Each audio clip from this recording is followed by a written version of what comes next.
Hello student, आज की इस वीडियो पर आपको क्लास 10 साइंस का पहला chapter chemical reaction and equation जो चैप्टर है उस चैप्टर का जो डिटेल वे समरी है वो आपको मिलने वाला है।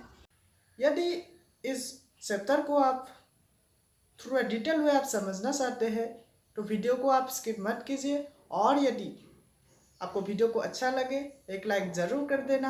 और यदि आप पहली बार हमारे चैनल पर वीडियो देख रहे हैं तो चैनल को सब्सक्राइब करके नोटिफिकेशन बटन को ज़रूर प्रेस कीजिए, ताकि आपको हमारे चैनल का लेटेस्ट अपडेट का जो भी नोटिफिकेशन है सबसे पहले आपको ही मिल जाए। तो बिना देर के हम करते हैं वीडियो को स्टार्ट।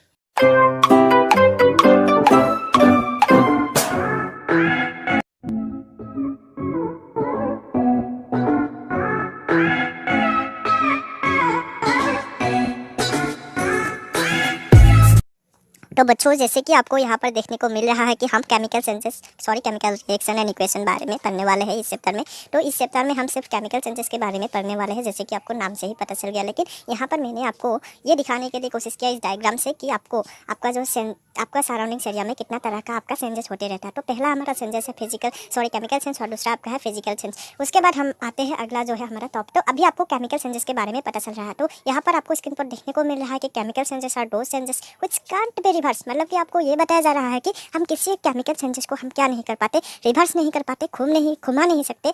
फॉर एग्जाम्पल उसके लिए हमने ले लिया रास्टिंग ऑफ आयरन, और दूसरा आपका है डाइजेशन ऑफ फूड। फिर हम जाते हैं फिजिकल सेंस पर। तो फिजिकल सेंस में आपको ये बताया जा रहा है कि physical senses are those senses which can be reverse, मतलब कि ये अगर हम कहें कि फिजिकल सेंसेस जो हमारा है वो क्या है, एक तरह से केमिकल सेंसेस से पूरी तरह से अलग किस्म का है।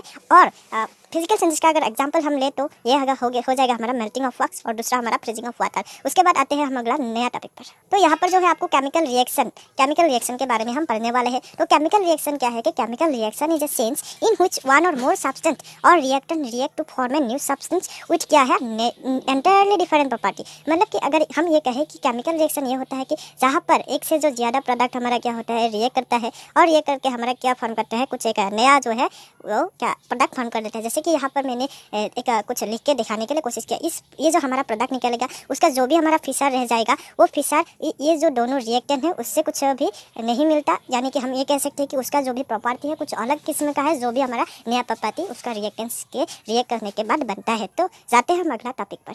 तो यहाँ पर जो है आपको आइडेंटिफिकेशन ऑफ केमिकल रिएक्शन, मतलब कि किसी भी एक केमिकल रिएक्शन को हम कैसे पहचान पाए, तो उसके लिए हमको 3 जो नियमों को हमें फॉलो अप करना पड़ता है। तो पहला हमारा जो नियम आता है वो हमारा होता है चेंज स्टेट, मतलब कि किसी एक सब्सटेंस का स्थिति का बदलाव आना, और उसमें रंग का कलर का अगर बदलाव आए, उसका टेम्परेचर का बदलाव आए, और यदि उससे कुछ गैस का इवोलाइज होता है, उससे मतलब कि कुछ गैस का निकलना, और उस पदार्थ में से अगर कुछ प्रेसिपिटेट फॉर्म होता है, मतलब कि फॉर्मेशन ऑफ प्रेसिपिटेट यहाँ पर आपको बोल के रखे। तो प्रेसिपिटेट क्या है कि एक इनसॉल्युबल सॉलिड मास है आपका। तो इन पांचों जो है नियमों से आप किसी एक केमिकल चेंजेस को, आप केमिकल रिएक्शन को आप क्या कर पाएंगे, पहचान पाएंगे।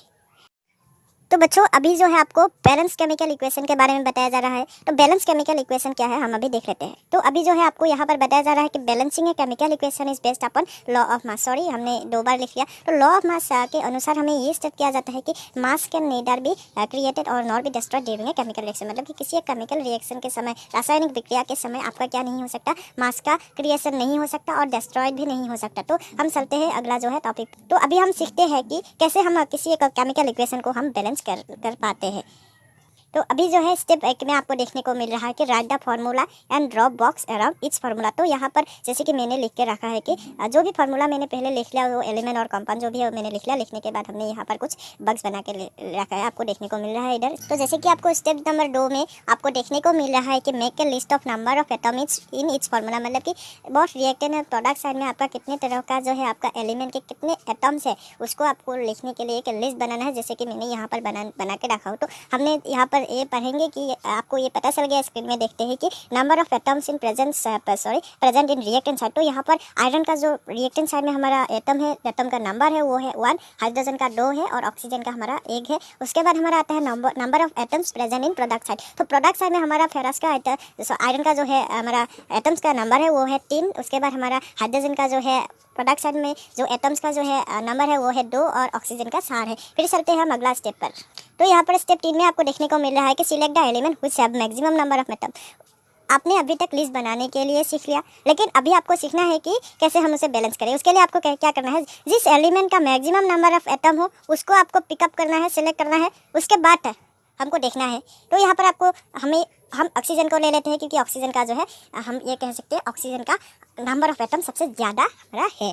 तो यहाँ पर आपको जो है मैंने जो है ऑक्सीजन मतलब कि एक लिस्ट बना के रखा है कि इनिशियल में ऑक्सीजन जो है वाटर के साथ एक था और फेरस ऑक्साइड के साथ हमारा सार था, जैसे कि आपको स्क्रीन पर देखने को मिल रहा है। तो बैलेंस करने के लिए हम क्या करेंगे, प्रोडक्ट साइड से रिएक्टेंट साइड को मिलाने के लिए मतलब कि हम क्या करेंगे, रिएक्टेंट साइड में हम 4 को ऑक्सीजन वाटर के आगे हम 4 लगा देंगे, मतलब कि तभी हम क्या कर पाएंगे, ऑक्सीजन को हम सार एटम ऑक्सीजन का बना पाएंगे, मतलब कि बैलेंस हमें करना है। तो उसके बाद आपका आता है स्टेप 4, और स्टेप 4 में आपको ये बताया जा रहा है कि pick any element which is not balance. अभी तक आपको पता चल गया कि हमें पहले जो है बैलेंस करने के लिए मैक्सिमम नंबर ऑफ एटम्स जिस एलिमेंट का है उससे हमें पिकअप कर लेना था।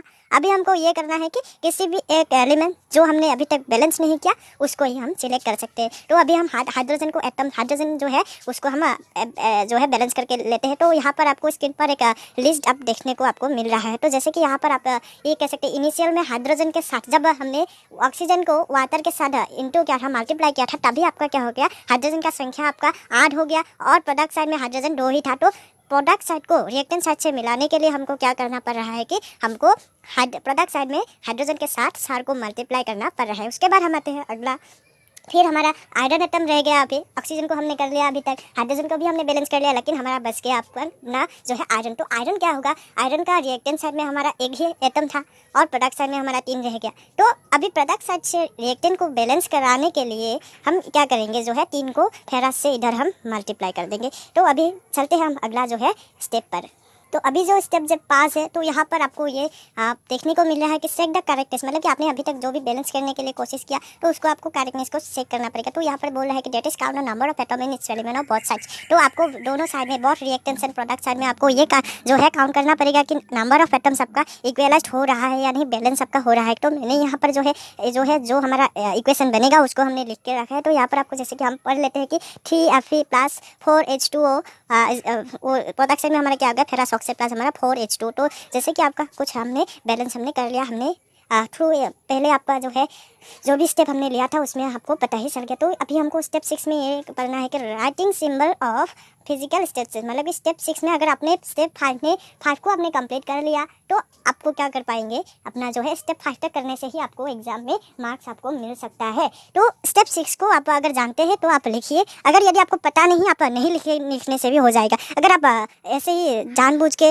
मतलब कि कुछ आपको गलती आप सोचते हैं कि गलत होगा तो आप इस स्टेप को आप छोड़ सकते हैं। तो अभी हमने फेरस का हमारा जो है स्टेट होगा वो हमारा हो गया सॉलिड स्टेट, वाटर का गैसियस स्टेट आ गया, फेरस ऑक्साइड सॉलिड और हाइड्रोजन हमारा गैसियस। तो इस स्टेप को हम ये इसके लिए बैलेंस करने के बाद हम इसको लिखते हैं, क्योंकि किसी भी एक केमिकल रिएक्शन को बारीकी से हम बस किसी को समझाने के लिए हम इसे यूज़ कर सकते हैं। लेकिन अगर आपको ये पता नहीं भी है तो आपको कुछ भी प्रॉब्लम नहीं हो। और आपका जो है इस मेथड को ही बैलेंस करने का जो हमने तरीका को जान लिया, उस तरीके को हम अंग्रेजी में ये बोल सकते हैं कि हिट एंड ट्रायल मेथड, मतलब कि हमने ट्राई कर लिया, मतलब कि कैसे हम बैलेंस कर सकते हैं। तो अभी बच्चों हम केमिकल रिएक्शन के बारे में जानने वाले हैं। तो केमिकल रिएक्शन कितने तरह के हैं वो हम अभी पढ़ने वाले हैं। इसको हम बाद में थोड़ा बारीकी से देखने वाले हैं, लेकिन अभी हम सिर्फ इनके नामों को ही हम जान लेते हैं। तो पहला हमारा जो रिएक्शन है वो हमारा हो गया कॉम्बिनेशन रिएक्शन, दूसरा हमारा आता है डिकम्पोजिशन रिएक्शन, तीसरा डिस्प्लेसमेंट रिएक्शन, चौथा oxidation and reduction reaction, and पांचवा जो है एक्सोथर्मिक या नैनोथर्मिक रिएक्शन, और जो है रेडॉक्स रिएक्शन वो भी ऑक्सीडेशन और रेडॉक्स रिएक्शन का कॉम्बिनेशन का एक रिएक्शन हम कह सकते हैं। तो अभी जो है आपको कॉम्बिनेशन रिएक्शन के बारे में बताया जा रहा है। तो कॉम्बिनेशन रिएक्शन में क्या होता है कि ये 2 से ज़्यादा जो प्रोडक्ट रिएक्ट करके हमारा क्या होता है, कंबाइन करके एक सिंगल प्रोडक्ट हमारा फॉर्म कर लेता है। तो मैंने यहाँ पर आपको थ्रू 3 एग्जाम्पल आपको दिखाने के लिए कोशिश किया। तो पहला एग्जाम्पल में हमने ले लिया कि जब क्वेक लाइम वाटर के साथ रिएक्ट होता है वो डायरेक्टली क्या फॉर्म कर लेता है, स्लैक लाइम। तो क्वेक लाइम का जो हमने फार्मूला और कंपाउंड को लिखना है तो वो हमारा हो गया CaO, मतलब कि कैल्शियम ऑक्साइड। और कैल्शियम ऑक्साइड जब हमारा वाटर के साथ रिएक्ट करता है तो हमारा क्या फॉर्म कर लेता है, कैल्शियम हाइड्रोक्साइड। उसके बाद हमारा आता है कार्बन प्लस ऑक्सीजन। तो हमारा क्या हो गया, जब कार्बन हमारा ऑक्सीजन से रिएक्ट करता है क्या फॉर्म कर लेता है, कार्बन डाइऑक्साइड। और उसके बाद हमारा आ गया हाइड्रोजन, जब वाटर के साथ रिएक्ट करता है हमारा क्या फॉर्म कर लेता है, वाटर फॉर्म कर लेता है। तो अभी जो है आपको डिकम्पोजिशन रिएक्शन के बारे में पता चल जाएगा। तो डिकम्पोजिशन रिएक्शन हम ये कह सकते हैं कुछ केमिकल जो है हम कॉम्बिनेशन रिएक्शन से अलग मतलब कि पूरा अपोजिट हम इसे कह सकते हैं, क्योंकि कॉम्बिनेशन रिएक्शन में जोड़ जाता है, इसमें बच जाता है। मतलब कि डिकम्पोजिशन रिएक्शन में एक जो है सिंगल प्रोडक्ट वो क्या होता है, ब्रेक होता है, ब्रेक होता है, उसके बाद वो क्या होता है, क्या बहुत सारे जो उसका प्रोडक्ट वो फॉर्म कर लेता है। तो इसके लिए एग्जाम्पल होगा हमारा पहला जो है फेरस सल्फेट। फेरस सल्फेट में जब हमारा हीट अप्लाई हो जाता है, हीट का सिंबल जैसे कि हमने ले लिया, यहाँ पर आपको देखने को मिल रहा है। तो फेरस सल्फेट जब हीट हम अप्लाई कर देते हैं तो हमारा जो प्रोडक्ट आता है वो हमारा हो गया, पहला है फेरस ऑक्साइड, सल्फर डाइऑक्साइड और सल्फर ट्राइऑक्साइड। उसके बाद हमारा आता है कैल्शियम कार्बोनेट। कैल्शियम कार्बोनेट में जब हीट अप्लाई होता है हमारा क्या फॉर्म कर लेता है, क्वाइक लाइन, फिर से हमारा आ गया कैल्शियम ऑक्साइड, और दूसरा हमारा हो गया कार्बन डाइऑक्साइड, और तीसरे में हमारा जो आता है तो वो हो गया हमारा सिल्वर क्लोराइड। में जब सनलाइट अप्लाई होता है तब हमारा क्या फॉर्म कर लेता है, सिल्वर और क्लोराइड, क्लोरीन गैस। अभी जो है आपको डिस्प्लेसमेंट रिएक्शन के बारे में बताया जा रहा है। तो डिस्प्लेसमेंट रिएक्शन क्या होता है, displacement reaction is reaction where most reactive element is displaced another element from its compound. मतलब कि जहाँ पर क्या होता है कि most reactive element less reactive element को क्या कर लेता है, वो हटा देते हैं अपना कंपाउंड से। तो यहाँ पर आपको जैसे कि 3 एग्जाम्पल मैंने कॉपर के ही ले लिया। तो कॉपर से कौन सा जो है मोस्ट रिएक्टिव एलिमेंट वो है जिंक, लीड और फेरस। तो यहाँ पर पहले वाले में आपको देखने को मिल रहा है कि जब जिंक कॉपर सल्फेट का एक्वस सॉल्यूशन के साथ रिएक्ट होता है तो वो क्या फॉर्म कर लेता है, कॉपर को हटा के जिंक सल्फेट का एक्वस सॉल्यूशन फॉर्म कर लेता है और कॉपर का वो सॉलिड स्टेट में पहुंच जाता है। उसके बाद हमारा लीड भी क्या करता है, कॉपर क्लोराइड का एक्वस सॉल्यूशन में क्या होता है, लीड क्लोराइड वो फॉर्म कर लेता है और कॉपर हमारा सॉलिड स्टेट में आ जाते हैं। और तीसरा जो हमारा रिएक्शन है वो हमारा है फेरस। तो फेरस क्या है, कॉपर सल्फेट सॉल्यूशन में जब रिएक्ट करने लगता है तो हमारा क्या फॉर्म होता है कि फेरस सल्फेट का एक्वस सॉल्यूशन फॉर्म होता है और जो है कॉपर सॉलिड स्टेट में आ जाता है। तो यहाँ पर जो है आपको double displacement reaction and precipitation reaction के बारे में पढ़ने को मिल रहा है, लेकिन अभी तक हमने डिस्प्लेसमेंट रिएक्शन के बारे में जो पढ़ रहा था तो वो आपका था सिंगल डिस्प्लेसमेंट रिएक्शन। तो डबल डिस्प्लेसमेंट रिएक्शन क्या होता है, उसमें आयन्स का जो एक्सचेंज होता है। यहाँ पर सिंपली आपको डेफिनेशन दिया जा रहा है कि द रिएक्शन हुआ exchange of ion took place is known as double displacement reaction. और प्रेसिपिटेशन रिएक्शन और डबल डिस्प्लेसमेंट रिएक्शन एक ही होता है, क्योंकि डबल डिस्प्लेसमेंट रिएक्शन में ही इनसॉल्युबल सॉलिड मास जो है वो फॉर्म होता है। तो यहाँ पर प्रेसिपिटेशन रिएक्शन का डेफिनेशन आपको देखने को मिल रहा है कि द रिएक्शन हुआ insoluble substance is formed is known as precipitation reaction. The reaction मतलब कि किसी भी एक अभिक्रिया जहाँ पर क्या होता है इनसॉल्युबल सॉलिड मास हमारा फॉर्म हो जाता है उसको हम प्रेसिपिटेशन रिएक्शन कह सकते हो। तो उसका एग्जाम्पल हम एक साथ ले लेते हैं। तो यहाँ पर आपको नोट करने के लिए बोल रहा है कि all double displacement reaction are known as precipitation reaction. तो यहाँ पर हमने एग्जाम्पल के तरफ थ्रू ले लिया कि सोडियम सल्फेट जब बेरियम क्लोराइड के साथ फॉर्म रिएक्ट करता है वो क्या फॉर्म कर लेता है, बेरियम सल्फेट और सोडियम क्लोराइड। तो जैसे कि यहाँ पर क्या हो रहा है, exchange of ions, exchange of elements भी हो रहा है। मतलब कि बेरियम ने क्या किया, सोडियम को हमारा बेरियम ने सोडियम को डिस्प्लेस किया और सोडियम ने बेरियम को डिस्प्लेस कर लिया। उसके बाद हम आते हैं अगला टॉपिक पर।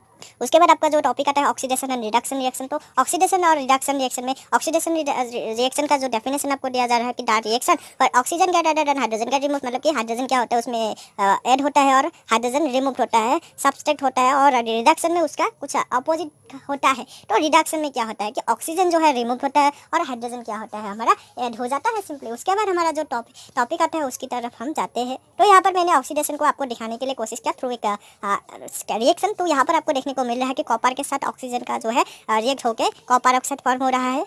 उसके बाद हमारा रिडक्शन का एग्जांपल हो जाता है copper oxide plus hydrogen, copper plus water. तो यहाँ पर आपको सिंपली देखने को मिल रहा है कि कॉपर से जो है ऑक्सीजन को हट रहा है। तो ऑक्सीजन जब हट जाता है तब क्या हो, हम कह सकते हैं हमारा रिडक्शन होता है। और वाटर के साथ जो हमारा ऐड हो रहा है तो इसे हम ये कह सकते हैं एक तरह से ऑक्सीडेशन।